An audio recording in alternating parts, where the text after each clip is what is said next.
Saturday, 12:30 on WBBZ-TV, Virginia, UNC. ACC football right here on WBBZ-TV. Bob Kaczynski back. My guest in studio right now, Jeremy White. He's one of the two morning men on GR 550. Of course, Howard Simon being the other. Jeremy, thanks for coming on the show. Thanks for having me. See, now, when we have Howard on, we have to tape at a different time because Howard has to run home and take a nap.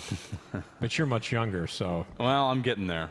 I'm getting there. I'm catching up to him faster than I'd like to. Okay. If anybody listens to Jeremy in the morning on GR, especially after Bill's game, you are the biggest advocate for quarterback sneak that maybe I've ever heard. Yes. That is your play. Yes. And yet you've yet to convince Doug Marrone that a quarterback sneak on short yards is the play statistically to go to, right?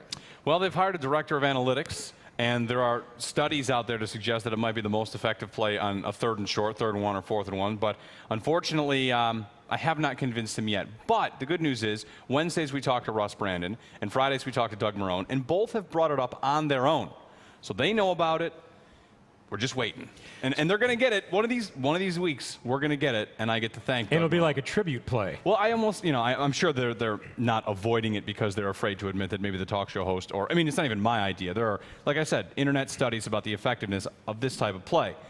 Every week, it's not just the Bills. We're seeing teams out there that are just, for whatever reason, disregarding the fact that, I guess the theory, that it's the most effective play. So again, Friday. Now, you're at the games, right? You go to the home games. Well, sometimes. Sometimes I'm home, sometimes I'm at the games. Well, I'm just wondering, do you think if they finally run it, do you think Marrone will turn around and point to you up in the press box like that was for you, Jeremy? I'm not sure I'll get that, but I'll bring it up with him either way. And I'll bring it up again this Friday. Like every single week, it's just, talk to us about it. Why haven't you done it? And they've had their reasons, young quarterbacks, practice squad quarterbacks. The change over there has led to some suggestions that it might be tougher.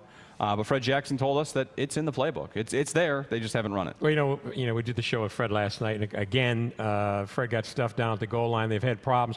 They've had great success running the football, but they've had a number of times where they've gotten down there in goal line situations, and it's gotten awful tough for them. For whatever reason, teams are getting a lot of penetration, and you're right. The quarterback sneak would be a nice change of pace. Absolutely. It mixes things up. Even just the threat of it might get defenders to come in closer, which might even open up other plays and play action and things like that. So I would try it until it didn't work. I can't be convinced that if you get 1st and goal at the 1, you ran it 4 times, would you ever be stopped? You'd get in the end zone on every single possession, right? I think there's some concern about the quarterback taking hits, especially to the head. But can you think of the last quarterback that was injured on a sneak?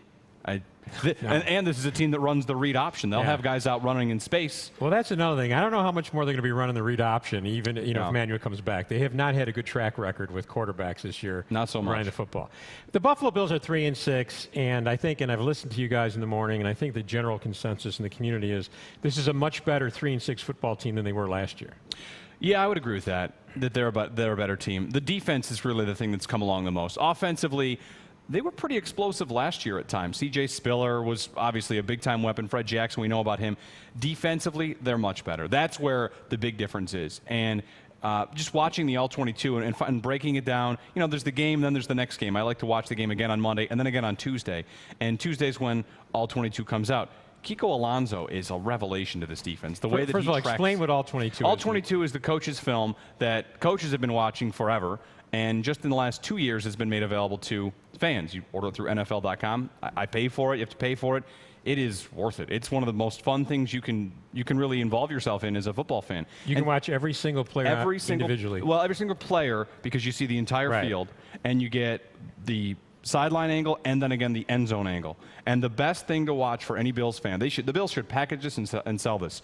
Just watch Kiko Alonso from the end zone cam on every play. Because in this game against Kansas City, it's pretty clear. His job, 100%, was follow Jamal Charles everywhere he goes. And he was fantastic at it. Charles came into the game, I was looking up the numbers and doing the calculations today. He came in averaging 9.3 yards per catch, Jamal Charles. Big part of the Kansas City offense is how they pass the ball to Charles. He averaged 1 yard per catch against Kiko Alonso and the Bills. He had 6 catches for 6 yards.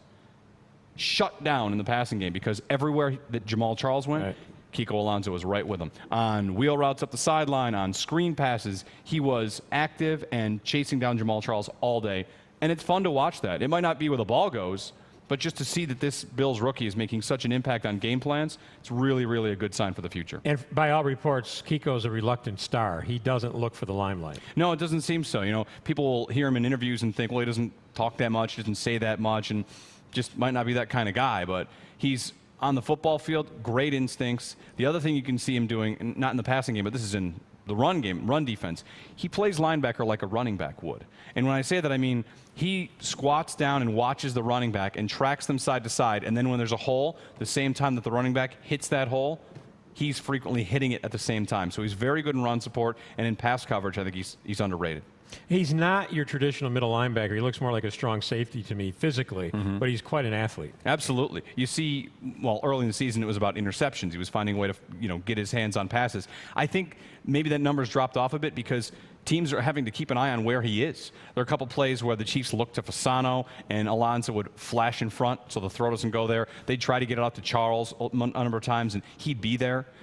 He's a very disruptive force, and considering it's just his rookie year, as long as he stays healthy, there's no reason to think that he can't be a mainstay on this defense for a long time. Real quickly, the scandal in Miami, incognito, I mean, like I've been in locker rooms, I've competed, I was in locker rooms, I've covered locker rooms, especially in the 80s and some of the 90s. I mean, there was a lot of antics going on, and I know there were some bullies on those teams, guys with the personality, I won't mention names, Jim Haslett, who really raked other players over the coals. It's a different era. You've got texting, voice message. Incognito got caught doing something that I'm guessing 20 years ago a lot of guys did. How do you think it was handled by the Dolphins? I think it's probably handled right by the Dolphins because a lot of it is the way that you're perceived. Whether or not it's something that's bad or just the perception is bad. If you don't know about these things, there's not going to be an outcry. But right now it looks like Joe Philbin is running a team and he's not in control. And that's bad for any coach because then everyone starts to watch your team and see whether or not you deserve to be the head coach. This is maybe a college, to borrow a term from college football, lack of institutional control. It seems like Joe Philbin might have a little bit of that going on. And when the stories start coming out about Incognito everywhere he goes, then you start to think, why is my team employing a guy that's just a jerk? Like, these guys are out here to represent our city, and if they're treating their own teammates like this, maybe he's not treating people the way he should if he's going to be representative of the Miami Dolphins. He was here for a cup of coffee a couple of years 2009, ago. yeah. And Fred Jackson was talking, we were talking off the show last night. He said he was kind of in his honeymoon period here. He knew he had to behave himself because he had just come off a bad situation. But I think Fred, I don't want to put words in his mouth, but I think there was a sense they kind of knew what the guy was all about, even though he was here for a short period of time. We're going to take a break. We're going to come back more with Jeremy White. We'll be talking about the Sabres right after this.